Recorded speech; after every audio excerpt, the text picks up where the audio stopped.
Hey y'all, I am back and today we are reading more stories about haunted hospitals and haunted asylums. And I'm really sad to say, this is actually going to be the last video of these because these are the last stories in the book I've been reading from. And I'm so sad because I love this series. I absolutely loved this series. I loved learning about these places. But this is the finale, unfortunately. It's really hot right now, like unbearably hot. I might have to turn my fan on, but then it goes whoosh, whoosh, whoosh in the video. So I'm trying not to have to do that, but it's really hot. It's like 100 degrees in Arizona already. Not already, it's already May, so I guess it makes sense, but it's like 100 degrees outside, and it's like 75 in here, which really isn't that hot. I put it at 75, but I put it there myself. But it's really getting to me. It's really hot right now, and I'm gonna shut up. I'm gonna scooch on back. I feel like I look different today. Maybe it's because my hair is straight, but like I just feel off. I feel like there's something off about my face. The first place we're gonna read about is Wolfe Manor. Wolfe Manor was never your typical sanatorium and convalescent home. It was actually built as a large private home for Italian immigrant Tony Andreotti in Clovis, California in 1922. He ultimately couldn't afford the mansion and lost it. The building didn't become a home to treat the terminally ill until 1935, when it was renamed Clovis Avenue Sanatorium.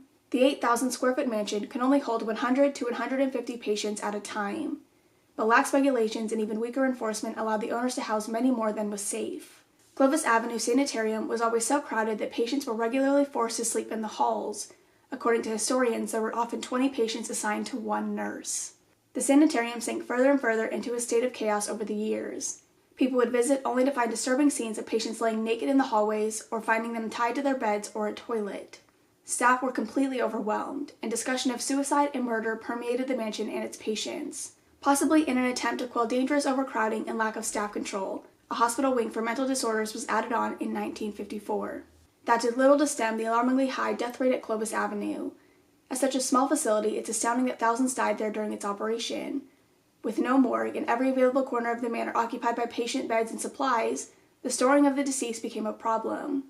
It was commonly known by locals and confirmed by historians that dead bodies would pile up in the basement, sometimes stacked 8 high before someone came to pick them up. As national health standards began to improve, it became clear that Clovis Avenue Sanatorium would never be a suitable facility. In 1992, it finally shut down, leaving behind a cringeworthy history of overcrowding and mistreatment.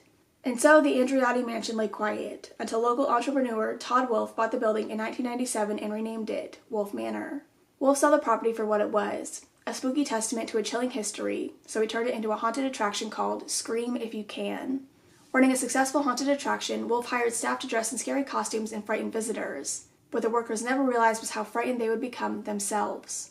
Things started happening, but I didn't want to tell anybody. One time, I felt a breath of air on my neck, and another I was touched on my lower back, said Wolfe. The owner was also bombarded by complaints of unexplainable occurrences from his staff. One claimed to have been pulled backwards into a room, only to find the room empty. No one was there. It became a common occurrence for workers to quit without notice, claiming that too many creepy things kept happening to them. The strangest story of an unexplainable occurrence came directly from the Clovis Police Department.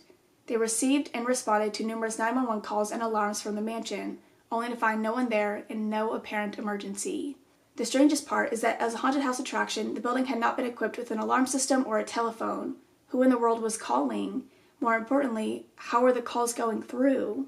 Visitors to the Halloween attraction were obviously in the mood for some haunted thrills, but many got a lot more than they bargained for. Guests regularly reported feeling chills and being shoved by someone lurking, unseen. The worst affected found themselves inexplicably sick to their stomachs and lightheaded. The manor also seemed to come with a cast of characters that Wolfe never hired to scare anyone, seen so often they were given names by the guests. Mary, the figure of an elderly woman, can be found lurking the halls. Many others see Emily, a young girl who doesn't belong. A few others have seen a figure that is difficult to describe. They call him Man-Baby and left in a hurry. The unwanted disturbances of staff and guests became enough that Wolfe, an overall skeptic, enlisted the help of a psychic to inspect the home. Once they offered their opinion that the mansion was a hotbed of paranormal activity, ghost hunters came far and wide to see for themselves. What followed was hundreds of EVP recordings, photographs, and videos of unexplained figures and apparitions and disembodied voices that make your hair stand on end. Wolfe Manor continued as a successful haunted house for some time, where stage attractions and hired characters became secondary to the frightening occurrences the mansion produced itself. But Scream If You Can came to a halt in 2004 because of noise complaints. I'm glad that's like the end-all be-all of it. It was the noise complaints. Wolfe kept the building, but it lay vacant and quiet, for the most part. Its popularity as one of the most haunted spots in the western U.S. attracted many vandals, interested in the building's frightening history. Then, in 2011, the city of Clovis decided the building was frightening in more than one way. Wolfe Manor's state of disrepair, including cracking, dry rot, and broken windows, made it unsafe to occupy. It had also been labeled a hotspot. Police were constantly putting out unexplained fires on the property, reporting 96 police calls regarding the mansion since 2008. It was never explained why the fires kept occurring. The groundskeeper said that break-ins had reduced considerably over the years. Could it be the work of trapped spirits hoping for a way out of the hospital where so many people suffered and lost their lives? If that's the case, the city of Clovis heeded their message and demolished Wolfe Manor in November of 2014. For those who believe, the hope is that with the teenage revelers gone and the building demolished, the overcrowded spirits of Clovis Avenue Sanitarium can finally rest, freed from the beds they were once chained to in the basement where the bodies laid forgotten. Okay, and then the final place we are going to read about is the Whittingham Mental Hospital. During the late 19th century, 3 mental asylums in Lancaster, England were deemed completely full, prompting the region to build Whittingham Mental Hospital, which opened its doors in 1873. In a time when mass institutionalization, oh my god, that's the longest, most difficult word ever in the entire world, that's it right there, was considered the best practice to handle the mentally ill, the hospital was viewed with pride in the area. A church, some farms, a railway, a telephone exchange, a post office, reservoirs, and a brewery all belonged to Whittingham. Don't forget the orchestra, brass band, ballroom, and butcher too. It opened with a capacity of 1,100 patients, but soon several annexes were added, including a sanatorium for people with infectious diseases. With a total capacity of 3,533 people, Whittingham became the largest mental hospital in Britain. Where did all these lunatics come from, you ask? The simple answer, most of the patients weren't certifiably crazy in the first place. It would seem that poverty had a way of making people act out in ways that weren't considered normal. It was these pauper lunatics that Whittingham was specifically designed for. It became the asylum where the government sent patients that had no one to pay for their care. Historians have become skeptical about just how insane these pauper lunatics actually were. Most intake records were frustratingly vague, leaving no notes other than insane semen or acute mania. The records go on to show that these patients lived the rest of their lives at Whittingham. Despite such a low rate of patient recovery at Whittingham, the hospital was considered a pioneer in EEGs. That's the shorter. When they put hard words in here, there's no chance of me reading them. I'm sorry. By experimenting with the treatment on patients, no less. The technology was supposedly an incredible therapy tool for many. For others, it was the opposite. 20th century England was a very volatile place, and Whittingham witnessed some of the worst of the history. During the First World War, many of the hospital's doctors were drafted, while the nurses volunteered. The largest mental hospital in Britain became desperately strapped for staff. Still, in 1918, the new West Annex of the hospital was repurposed to treat war casualties for the gruesome year. People who died there were buried in the private cemetery. 2 other wards were repurposed during World War II from 1939 to 1946 to treat military and civilian casualties alike. After the Great Wars were done, one would hope that the strain on patient care at Whittingham would subside. Unfortunately, the worst was yet to come. In the 1960s, some workers witnessed what they described as serious cruelty and ill treatment towards patients, as well as fraud in the hospital administration. In 1967, the Student Nurses Association filed a complaint, but they didn't get far. The head male nurse at Whittingham gathered the students, threatened them with libel and slander, and told them to put up or shut up. The students were silenced for a time, but once more people witnessed the mistreatment, the hospital management committee was forced to investigate. What they discovered about the treatment of patients at Whittingham was disturbing. In Ward 3, a male ward, patients were subjected to a wet towel treatment. For patients who just couldn't behave themselves, nurses would take a wet towel or sheet and hang it around the patient's necks until they calmed down and fell unconscious. In Ward S2, 2 other nurses would put methylated spirits into the slippers and pockets of patients' bathrobes and set them on fire as some sort of cruel punishment. The worst treatment of all was for the women of Ward 16.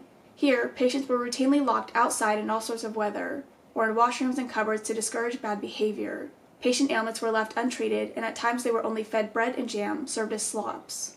Some nurses enforced fluid restrictions during and after meals. Others tied unruly patients to their beds wearing only vests.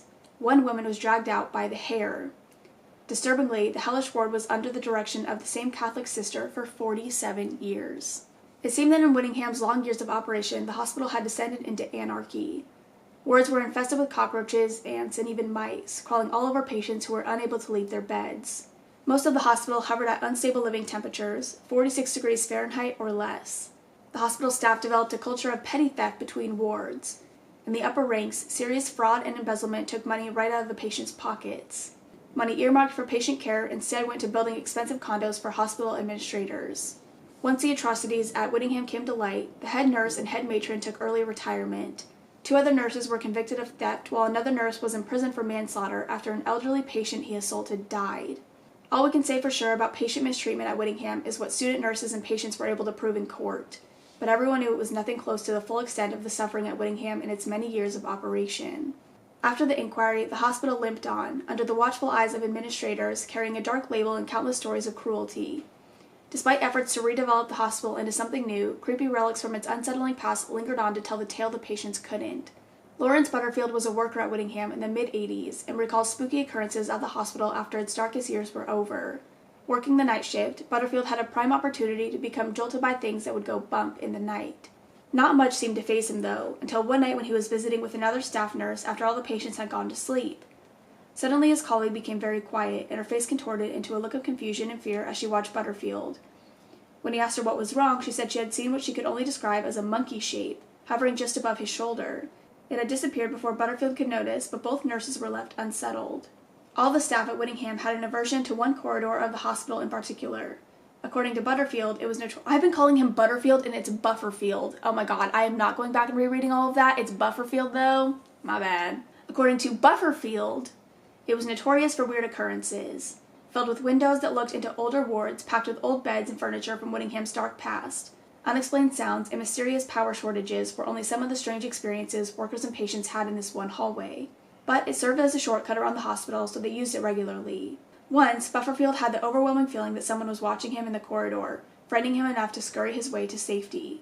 Between a bad reputation, decreased patient load, and increasingly unsettling atmosphere at Whittingham, the hospital closed down in 1995. As you might expect, the abandoned hospital has developed a new reputation for unexplained phenomena. The empty halls seem to have minds of their own, and strange sightings have left many midnight thrill-seekers scrambling to leave the building.